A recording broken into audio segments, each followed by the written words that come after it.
Hey everybody, welcome back to Drug Talk. As always, I'm your host, Garrett Campbell. Today we're going to be doing another slideshow presentation and discussing information about Venlafaxine. Its brand name is Effexor. And before I talk about the medication itself, just keep in mind that this channel is for information purposes only and not to be used as a source for recommendations for your personal health care. And quickly, if at any time during this video you find the information to be valuable, please consider leaving a like on this video as it really helps me with the YouTube algorithm. So first off, what will we cover in this presentation? We're going to talk about how Venlafaxine works. We'll discuss indications or reasons this medication would be prescribed to patients, contraindications or reasons this medication would not be able to be prescribed to patients. We're going to talk about some examples of dosing and side effects with percentages. So how does this medication work? So it's an antidepressant that potentiates serotonin and norepinephrine activity in the central nervous system. It blocks serotonin and norepinephrine reuptake. So when would we see Venlafaxine be prescribed to patients? We would see it prescribed in major depressive disorder, or MDD. We see this medication used to treat generalized anxiety disorder. We see it used in panic disorder and also in social phobia. Now for contraindications or reasons this medication could not be prescribed to patients. So one would be if a patient had a hypersensitivity to Venlafaxine or Venlafaxine, and also if a patient used a monoamine oxidase inhibitor in the previous 14 days. Now for some examples of dosing with Venlafaxine. So in major depressive disorder, if somebody was using the immediate release formulation and they were an outpatient, they would use 75 milligrams per day in 2 or 3 divided doses. They could then increase the dose by 75 milligrams per day every 4 days to a maximum of 225 milligrams per day.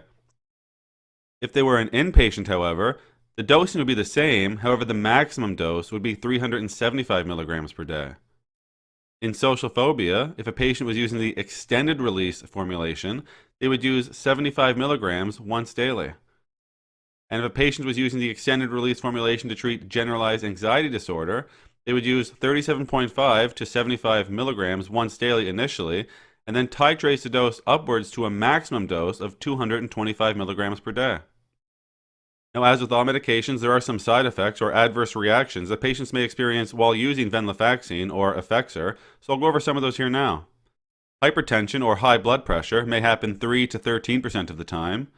7 to 25% of patients may experience sweating, and 3 to 47% of patients may experience weight loss. Constipation may happen 8 to 15% of the time, and a loss of appetite may happen to 8 to 22% of patients. 21 to 58% may experience nausea, and xerostomia or dry mouth may happen 12 to 22% of the time. Asthenia or abnormal weakness may happen 8 to 19% of the time, and 11 to 24% of patients may experience dizziness. 3 to 7% may experience a dream disorder, and a headache may happen 25 to 38% of the time. 14 to 24% may experience insomnia, and 14 to 26% may experience somnolence. A tremor can happen 1 to 10% of the time, and blurred vision may happen 4 to 6% of the time. 4 to 21% of patients may have a feeling of nervousness, and abnormal ejaculation comes in between 2 and 19%. Erectile dysfunction may happen between 2 and 6% of patients, and 2 to 5% may experience orgasm disorder. Now, some more serious side effects that may happen with Venlafaxine would be hyponatremia, or low sodium levels, mania, or serotonin syndrome. That's all we're going to talk about today with Venlafaxine or Effexor in this brief presentation. As always, I'm very thankful you took the time to come by and watch one of my videos. If you found the information valuable and you'd like to help grow this channel, you can like the videos, share the videos, or most importantly, subscribe to the YouTube channel.